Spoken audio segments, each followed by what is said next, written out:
Hello ladies and gentlemen, it's Mike here at Gamefromscratch, and Godot 4.7 beta is finally here. We covered Dev 1 through 4, Dev 5 released. I didn't get a chance to cover it before the beta came out, so I'm going to focus in this particular hands-on portion with what I think is the coolest new feature, and it was actually added in Dev 5, but this is the point where Blender has become stable. So all of the features that are being added are now frozen in place. By the way, we're using a demo level available from a bundle that's going on. It includes a number of Godot scenes. This one I'm using very specifically because I want to showcase one of the newest features, and I think this is very cool. But if you're interested in picking this one up, check the links down below, SP60. Now what I've done, we've got this like Cold War era bunker, and you may notice I've actually sealed off this little area over here. Now I'm going to go one step further, and we're going to turn off the wall lights as well. So this whole little wall of lights is gone, and we're going to also turn off the ambient light. So what I want is a dark area. And when we come down here, this little area right here, it is basically being lit by emissive textures only. And we're going to focus on this little fellow over here specifically. Let's turn the ambient light back on so I can actually see what I'm doing. But what we now have is something called area lights. We can do rectangular lights projecting basically a texture. And I'm going to use this texture specifically. You see right here, so the screen here, I'm going to actually use it as a projection texture here using the new area light system. So let's go ahead and we will select our monitor over here like so. And what I'm going to do is go ahead and create a new area light 3D. So this is the new functionality that's in place. Let me turn gizmos on so I can see what the hell I'm doing. And then what you're going to notice is it created it like so. So we got it. First thing I want to do is actually rotate it so that it's facing forward like so. So you can see a rectangle around where it should be. And then what we're going to do is just basically scale this down so that it is roughly the size of our screen. And then we will move things forward. So this is where our screen would be. You could do this for like any rectangular light in the world. You don't need to have it be like an actual entity in the world, but in this case it's a little bit easier to visualize. So what I could do is come on down here, and now we've got this little rectangular area right here, more or less summarizing the screen area. Let's just flatten it to the screen right there. This is projecting light. You can actually see it in action a little bit right there. So this is giving off normal light at this point in time. I could, increase the energy, and we'll increase the light that's being given off. Now, where this gets really impressive, though, is I come up here, and I can actually specify a texture. So what I'm going to do is specify this screen texture. So we're going to get a bit of a double dip here, by the way, because there's already an emissiveness going on from this texture. But let's take this area light here, and we will put it into the texture slot.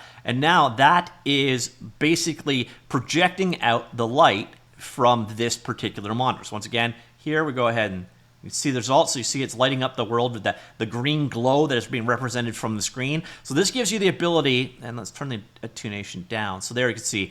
So you can actually now project out a screen or a display or an image. Basically, you can use image textures for projecting light into the world. So Area Textures 3D, or Area Light 3D, sorry, are going to be a really cool new feature. By the way, you could set it to do shadowing and distance fades as well if you're interested. So that's the one new feature I wanted to cherry pick, kind of show you guys how it works in action, but there is a bunch more. Over the weekend, I did a video about HDR support, which was added in Godot 4.7, probably one of the other biggest new features there, although personally not a huge fan of HDR. It is now available for Windows, macOS, and Linux BSD running the Wayland display server. If you want to learn more about that, check that video out. I go into more detail, show you how you can enable HDR in your game, etc. And now we have the release notes for the Godot 4.7 beta. So we can take a look at what is here. Again, I've covered a lot of this in previous videos, so I'm going to go through this pretty quickly. If you want to obviously go check this out. We do have some improvements on the animation side of things. One thing they forgot to admit, or cover when they did it in Dev 2, is there is now an await tweener, which will tween, but waits for a specific signal before going ahead and doing that tween. At the same time, this one is going to be lovely. If you are an animator, you can now like break down your animations, so it makes navigating down through the animation groups so much easier. So you can collapse them down. You're going to get rid of a lot of the clutter you've got going on. Some general improvements to the build systems, etc., including like things like WASM support for web builds, etc. Big big improvement to the editor. Also one of my favorite features that I covered in, I think this was back in Dev 1. You can now snap when you're creating like a path 3D or a curve there, you can have it snap to collision objects in the scene. So you can see here, it kind of automatically goes up the shape or the surfaces, going to make doing path finding over objects with collision so much easier. So if you're doing like NPC paths or whatever, this will automatically snap to objects in the scenes instead of just being there and then you having to drag them around. We also have vertex snapping. You hold down the B, so hold down B and it'll start snapping to the vertex locations. And then you can see a little bit of it in action right here. So with B, it's going to snap there. And they'll let go of B and it will stop the snapping. Again, should make doing placements of objects in the editor much easier. Another feature I love. But then here, hands down, my favorite new feature in Godot 4.7. It's a little one, but it's huge because what you can now do is take entire groups. So here you can say player character. If you had another player character, you can literally grab the group, or you could grab Node 3D or Transform or whatever. Right click it, copy, and you can copy the entire group of values. So it'll copy over all of these values and paste it over to the other one. The biggest thing you're going to use this for is if you want to exactly clone the position of two objects, for example. You don't have to go through, each element and transform and scale and rotate or such. You can copy the entire group and then paste it over. Lovely change. I do really much appreciate this one. We also have some UI font changes here. So they've moved to a monospace font for things like signals, so it should clean it up a little bit, make it a little bit easier to read. Same thing here for pop-down options there. And then we also have this one here. So when you're looking at the remote interface, instead of just showing object IDs like this, you will now actually see what the object actually was. And then the ID should make it a lot more easier to figure out what the heck you're working with there. We also have some improvements to the cleanups for the asset library, the way things work. Brings in a little bit more detail. You can also see revisions and histories. The most recent updates, etc., are all available, and you can get an easier or an earlier version of it. So you now have this drop down. So if you want to get an earlier version of an asset, you can get it from the asset library as well. Nice quality of life feature there as well. And then we've also got this one here. If you're using prefab libraries, now you're going to have this mesh library interface for them directly down below. The whole mesh library has always been a little bit clunky in the way that it works. Now, again, this interface right there for tweaking with it, very nice there. And then we got this improvement for 2D. So the new scene paint tool allows easily painting scenes. You can quickly paint and erase scene instances with support for grid snapping. The instances can also be pre-configured in the inspector, so it's easy to place rotated instances and other similarly complex configurations. We also have some cleanups to the way that arrays are represented. So you can see this is before. This used to be like really tiny for reasons nobody really understood. Now it's spaced out. It's going to make just things a lot easier to clean. So got some improvements to how export templates are received. So they have to be downloaded in bulk. Discovered a clever workaround to this by retrieving slices of the bulk package itself, which is then ported over to C++. And then only downloaded export templates are what the developer explicit requests. So you can see that the process of actually bringing templates in is also easier and quicker and cleaner. Definitely a nice improvement there if you work with templates. Then we've got GD extensions. So you're now able to view the installed GD extensions in the project settings tabs. And on top of that, GD script, long time annoyance of non-exported enums reverting to integers during remote play sessions. This has now been fixed. So there you can see it'll say green as opposed to 2, which is nice. GUI, this one is nice in terms of if you're doing transforms versus the apparent control, you now have the ability to translate, rotate, or scale a control node without affecting the rest of the container. Makes positioning things a lot easier for your UI. Definitely a long requested feature there. And then on top of that, we have this one. We have the new joystick controls built in. So if you want to do an on-screen controller, it's just now out of the box via virtual joystick.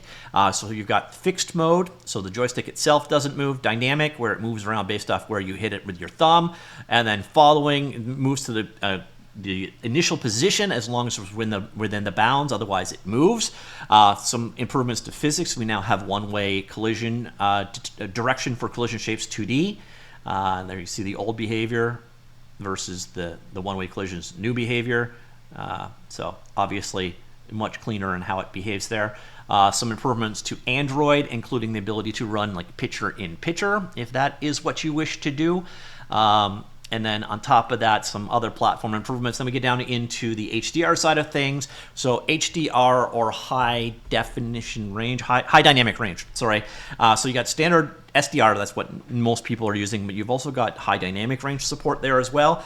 This basically allows you to do more variation in color. So from black to white, you've got more range in the middle, is essentially what HDR is all about. Now, in order to get HDR to work, you need to have all your content authored for it, all your devices to support it, etc. And then on Windows, unfortunately, if you enable HDR, it makes SDR suck. Basically, Windows implementation of HDR is garbage. So that's why I've never been a huge fan of HDR as it is. But now it is supported on many major platforms. Again, I did a dedicated video about that if you want to go ahead and check that one out.